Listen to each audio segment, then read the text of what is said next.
Hi, hello. Welcome to the episode of Isaiah's Newsstand. It's your host, Isaiah Edwards. The date is March the 14th, 2025. Hopefully, this episode finds you well, in good spirits, and high hopes. As for me, I'm doing pretty good. We've had a good day. I didn't go to work, so happy hooray. Happy Friday. Happy Friday, everyone. I took the day off. I requested this like at the top of the week and really didn't have any plans outside of actually just doing laundry and going to the gym. It felt very adult. Felt very this is 30. But you need some days like that, you know what I mean? And the last time I had to take some time off, I was super sick. And so I just wanted to have a me day, a little bit of an Isaiah Zay day. But yes, hopefully, this energy, it catches you, positive vibrations, whether you're listening on Friday or not. But yeah, we woke up. We did intended laundry. Overall, that went well. It wasn't too busy, so we love that. After laundry, we went to the gym, and gym was fun because, which is it's such a that's a funny sentence for to come out of my mouth, but gym was fun because I've come up with an idea, not a crazy idea or anything wild, but just to really try to do more with less, if that makes sense. I think, and I've said this, at certain intervals when I've talked about, my gym journey, if you will, where, I fall into the classic problem of wanting to be like, hey, I got to lift the most possible because that's going to get me the best results, right? Simple, easy, duh. Cool. But I feel like I lose a lot of form in trying to constantly up my weight, constantly trying to be at my max. And I'm just realizing, hey, you can do more with less. Going back down to a weight where you have full control of the motion, of the weight of the machine, whatever, and really executing it properly is going to do more for you in the long run than just pushing, 12 times on the hardest thing you can hit. And regardless, like I think I'm hitting this point too where it's like, Isaiah, you've come in here, you've logged in enough hours. It's okay to kind of start hitting that mid max. You know what I mean? It would have been okay to start doing that sooner.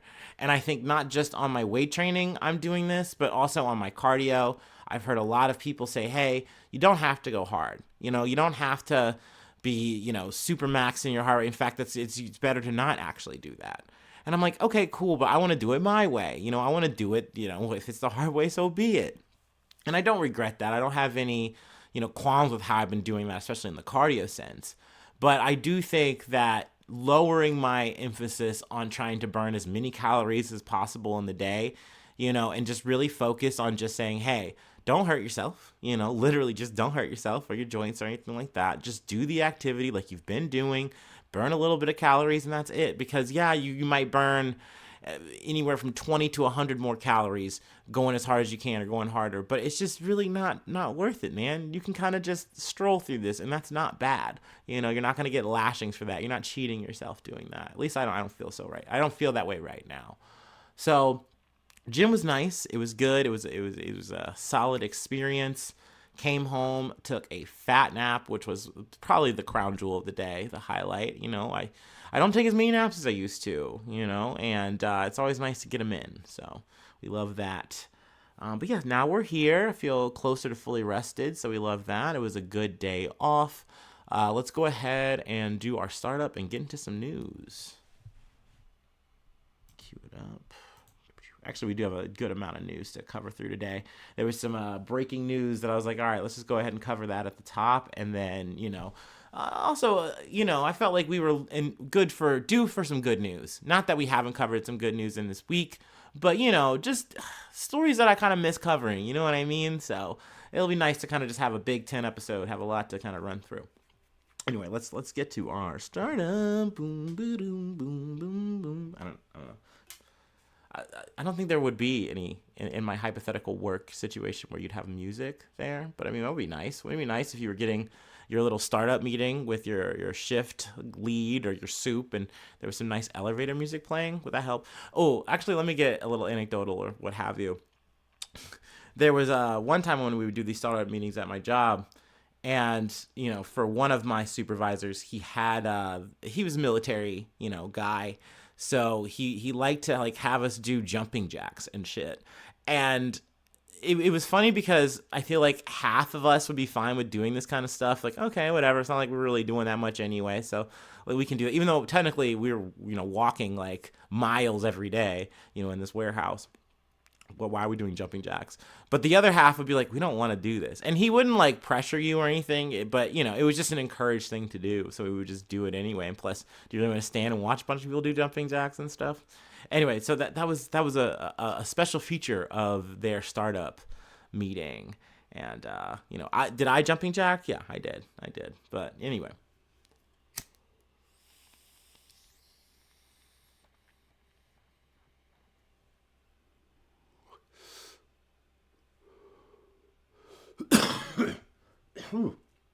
Ooh, excuse me.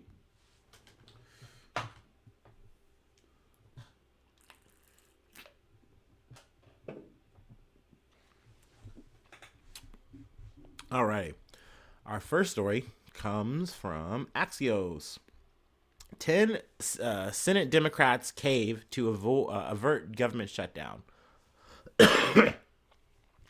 10 Senate Democrats joined with the Republican majority in voting to move forward with a stopgap spending bill Friday, clearing the path to avoid a government shutdown. Old habit. Minority Leader Chuck Schumer is facing outcry from his party, including House leadership, over his decision to vote for the bill. Many Democrats wanted to force a shutdown to protest Donald Trump and Elon Musk's sweeping federal spending cuts.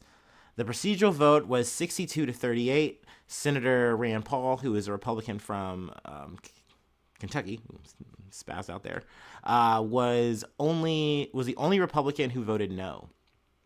Schumer did get the GOP leadership to agree to hold a vote to ensure that the DC's budget did not suffer a $1 million cut. The House bill was written to include the budget's reduction, sparking concern.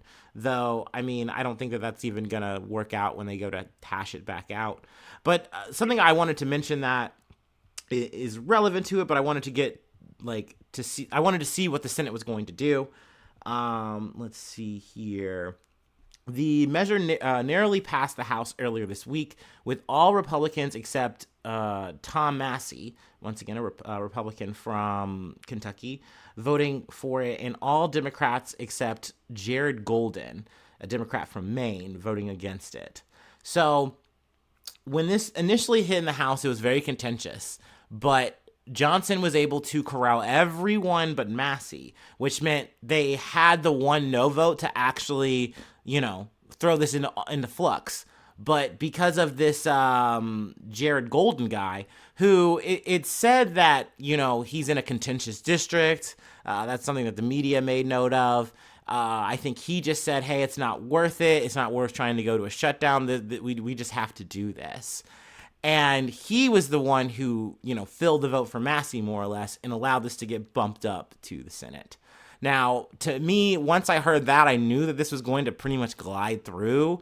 But we did hear from progressives saying, hey, we should do something about this. We should stand in solidarity with pretty much all but one of the, House members and actually, vote this down. But the problem is that's a government shutdown. We've talked about this before plenty of times since, it seems that this is the way that government wants to do it, whether it's conservative or not, which is just more or less making these stopgaps or continuing resolutions, CRs.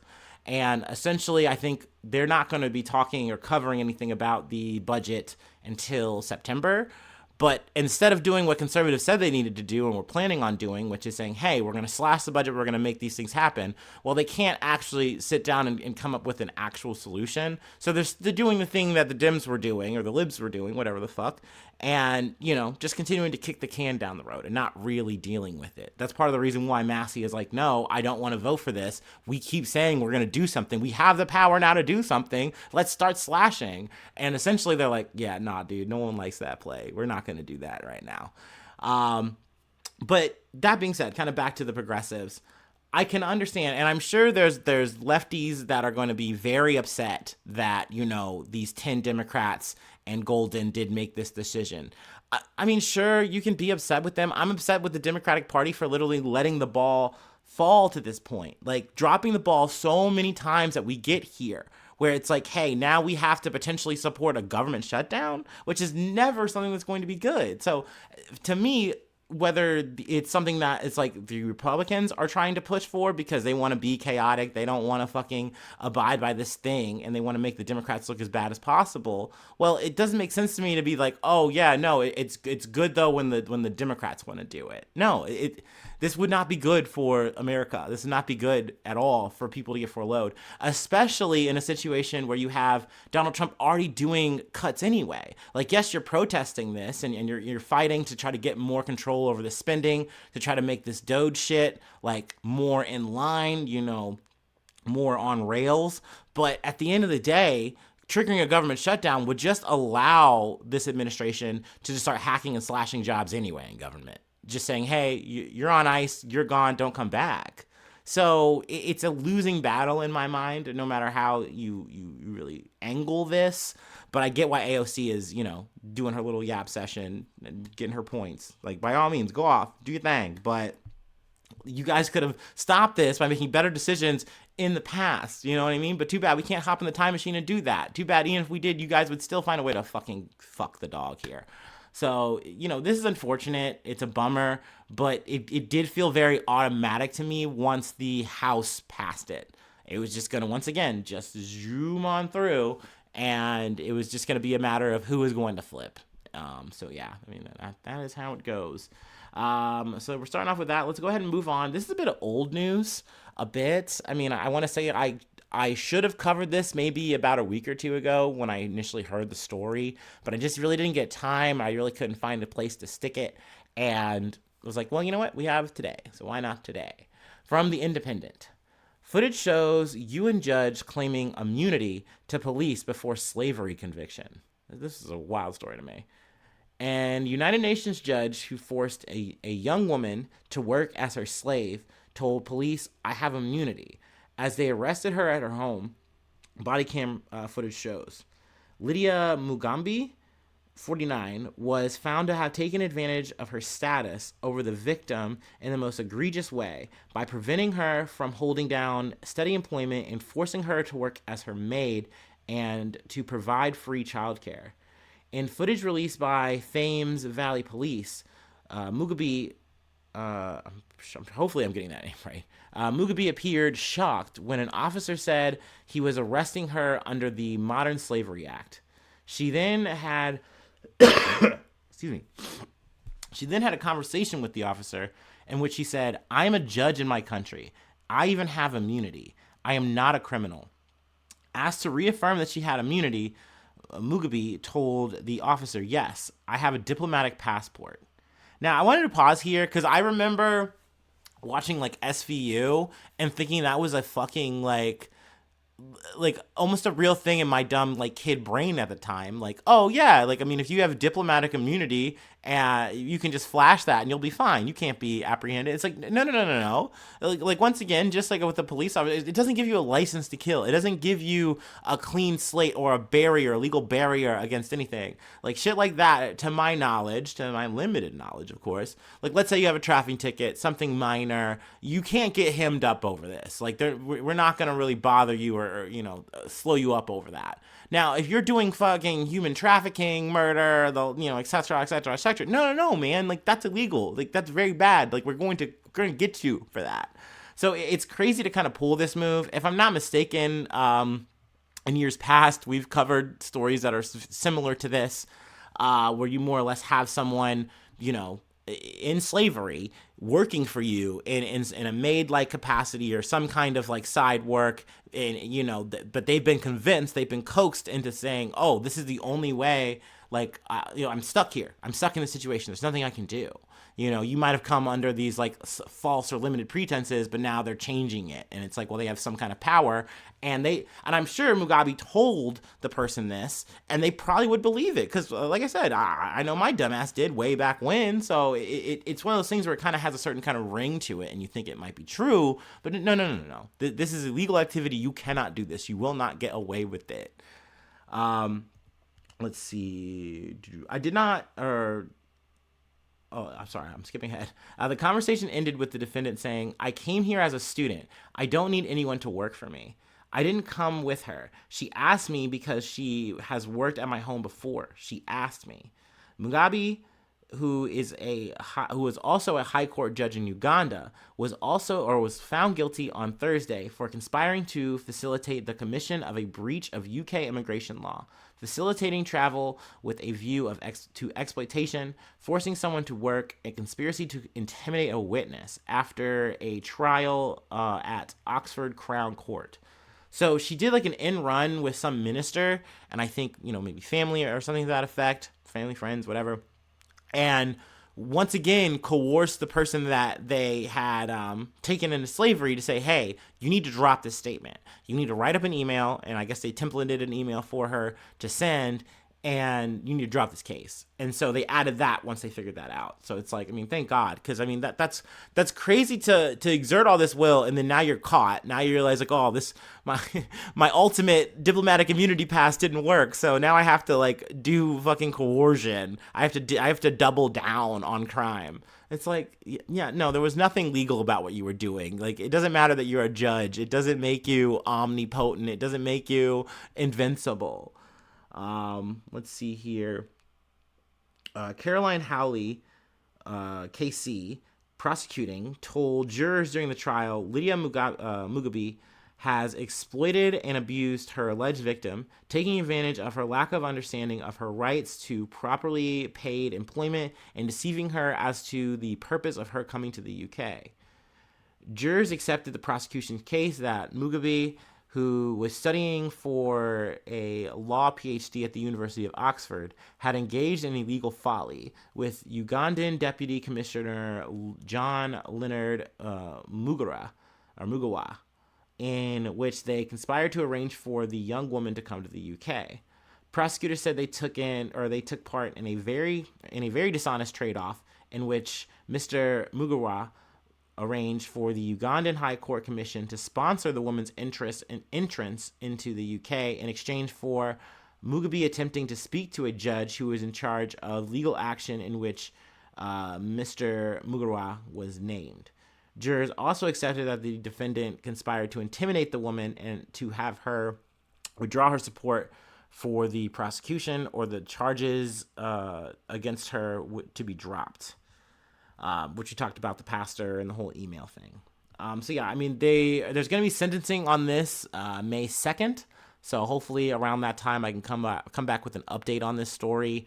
It just felt too big to like let go, and apologies for dragging it, but I'm glad that we were able to just talk about it a little bit. But yeah, very sad, very just stupid to try to pull this shit and think you're just gonna get away with it. But technically, she got away with it for a decent amount of time. So there's that. But it's so fucked up. It's definitely a shame to think like, hey, I'm coming here on the premises of like, just to do some work, get into a new country, a new thing, maybe a better situation. I can find work. And it's like, no, you're working for me, period. That's it. And it's not going to be worth your while. Excuse me. Actually, let me take a water break.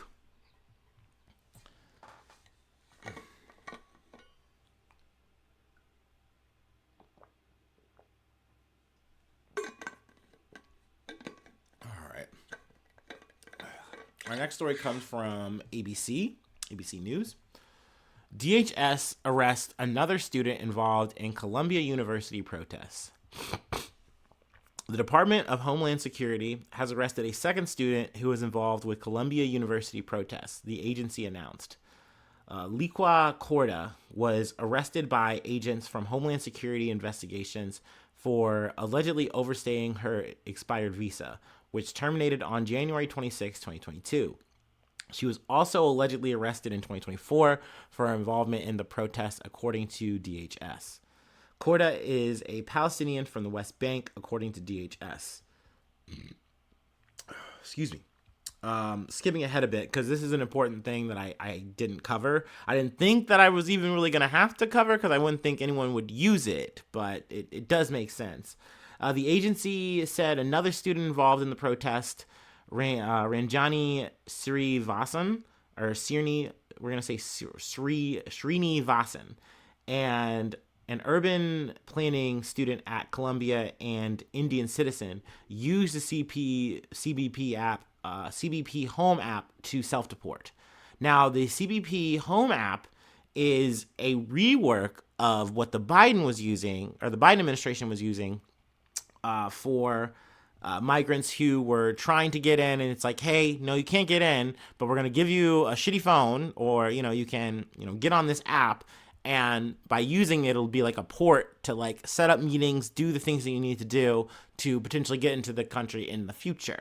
So it's like, cool, you filed asylum. Now you got to go to Juarez and try not to die here. And hopefully this app works. It doesn't fuck you over. And, you can wind up getting into America. We'll see.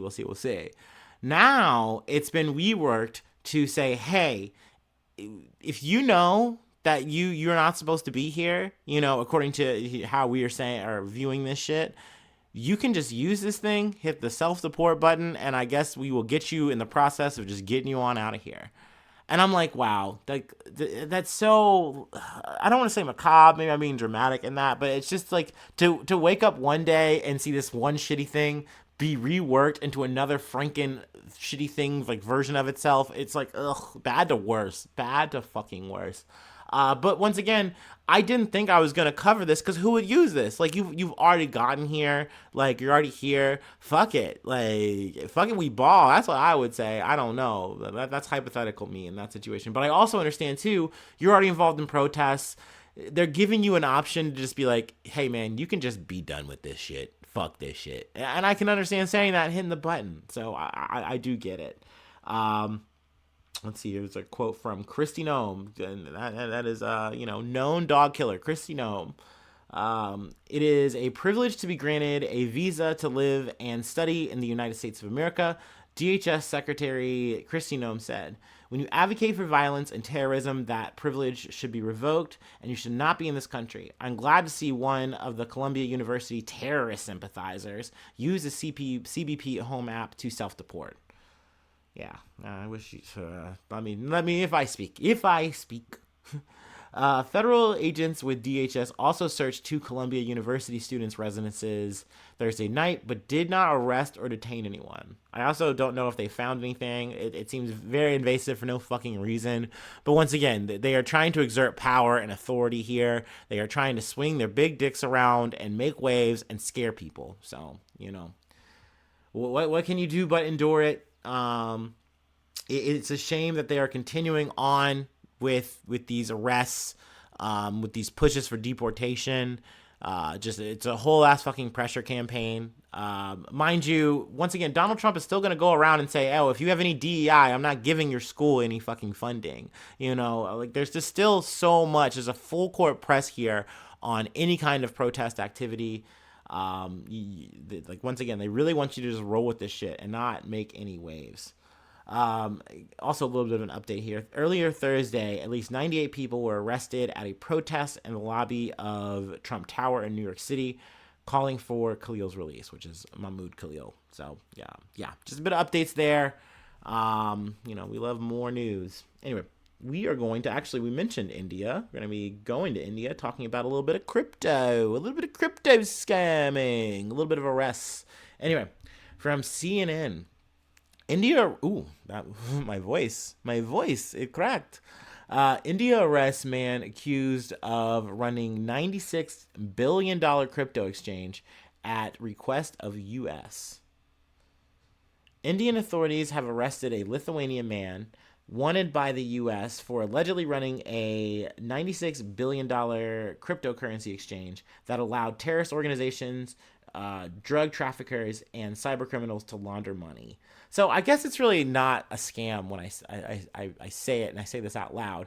But at the end of the day, y'all know me. I generally feel like crypto in and of itself is a scam when you kind of part the veils of it. Because at the end of the day, the only thing that crypto is going to do, the only thing that a Bitcoin is truly going to do is allow you to do crime easier. It's allowing you to actually just pay for crime.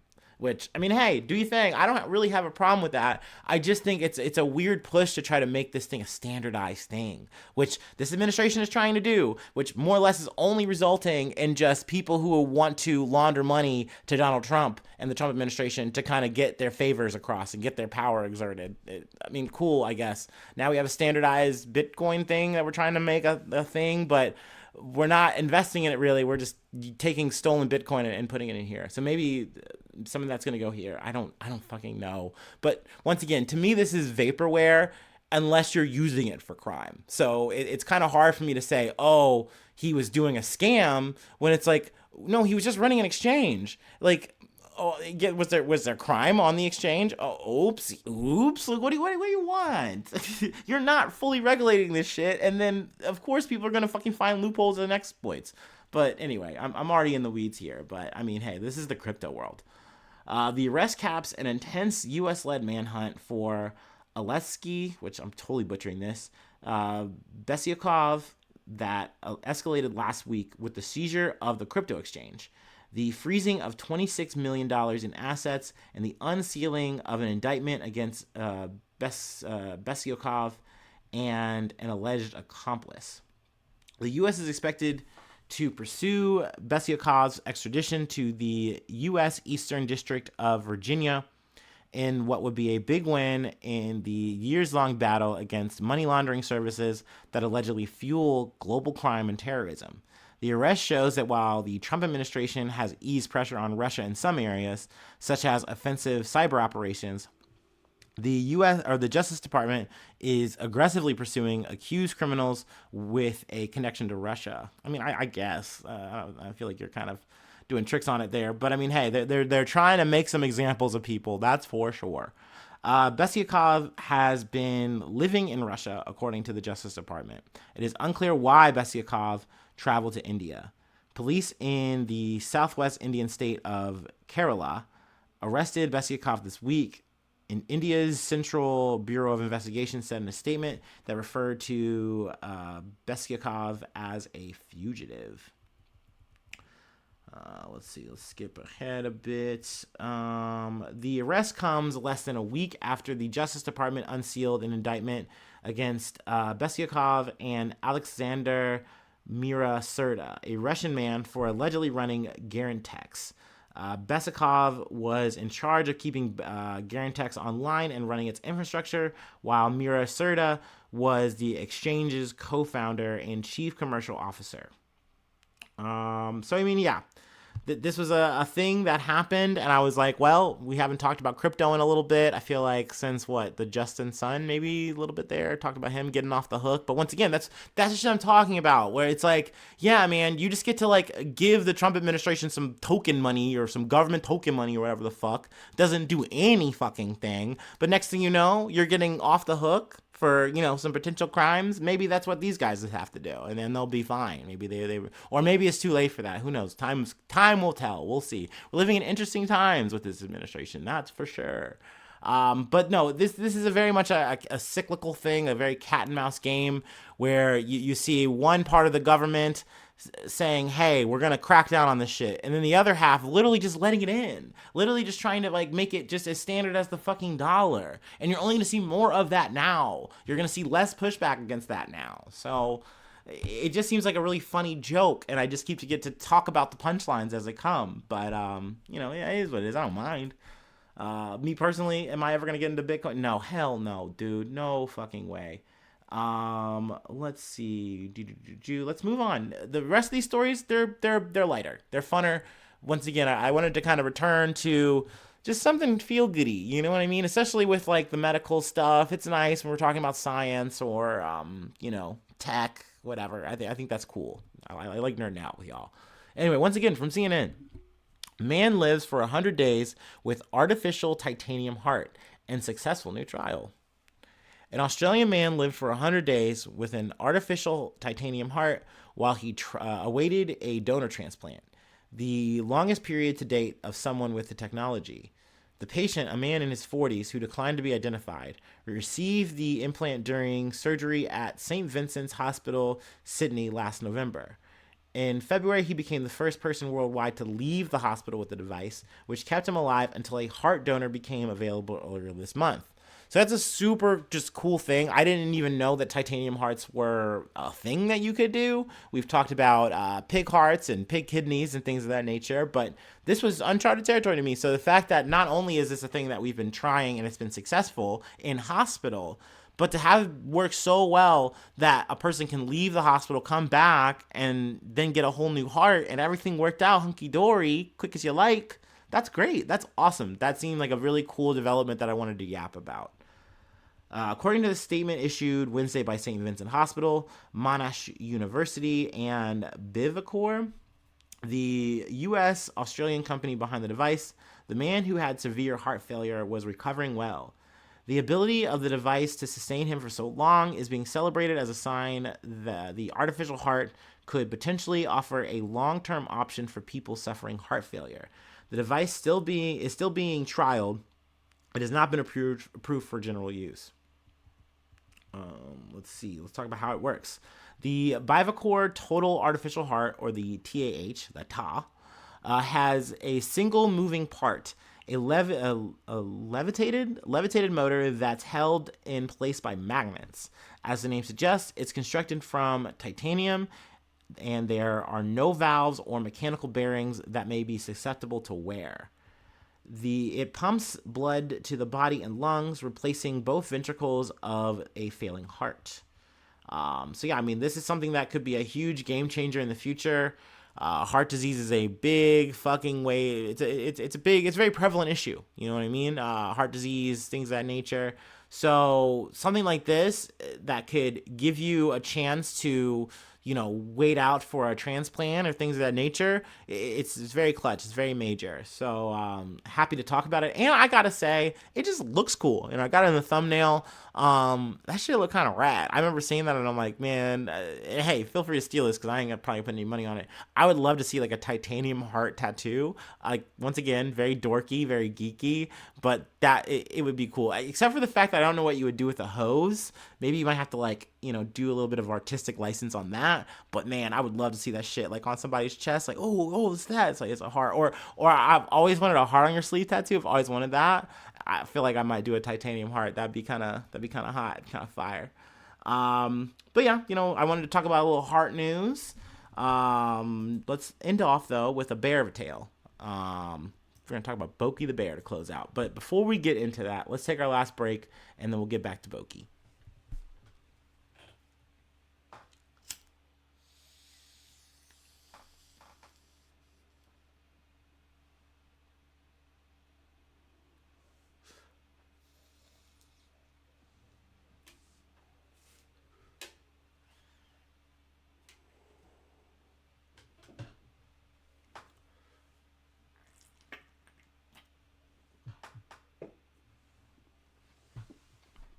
Oh, actually, I before we get into this, we got to blog just a little bit to close out.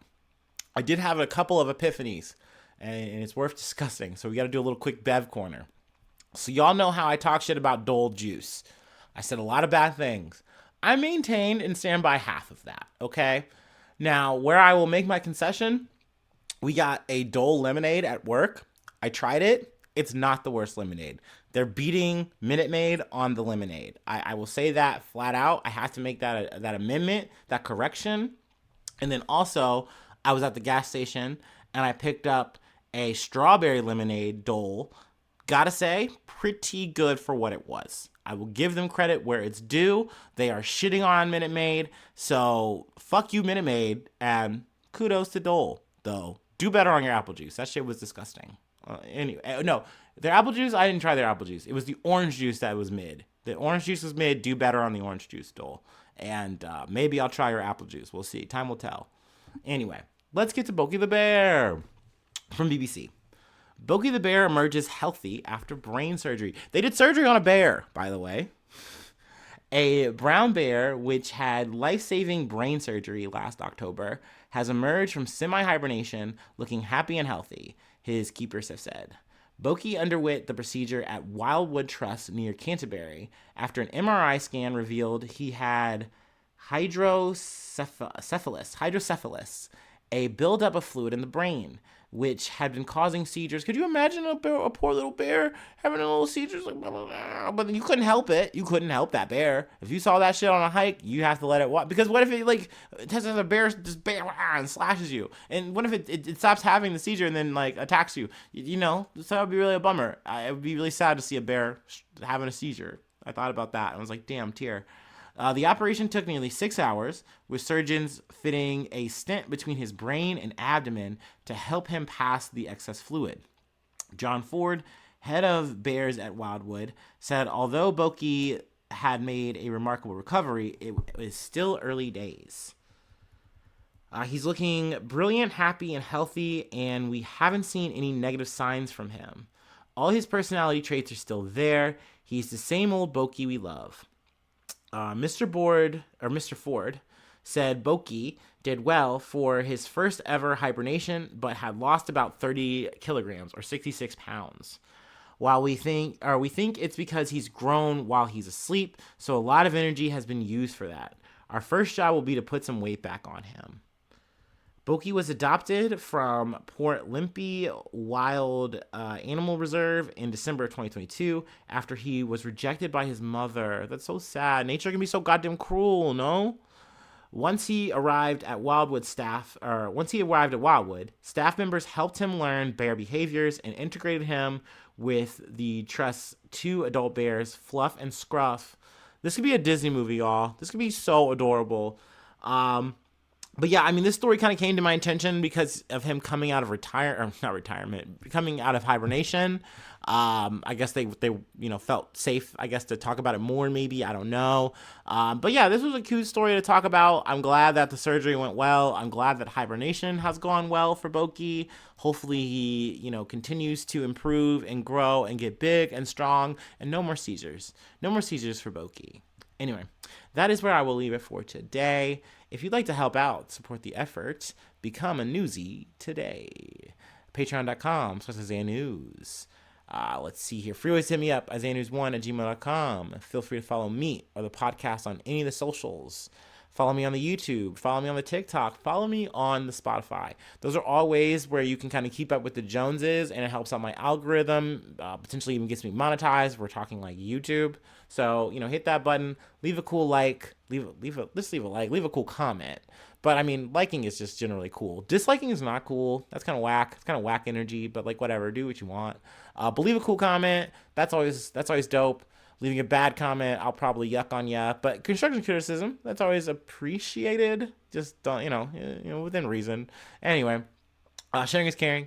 It can be fun. Try it out. I appreciate any of the homies that do. I did see someone share my my YouTube thing, and I was like, oh, thank you so much. So yeah, that's always appreciated. Thank you for that.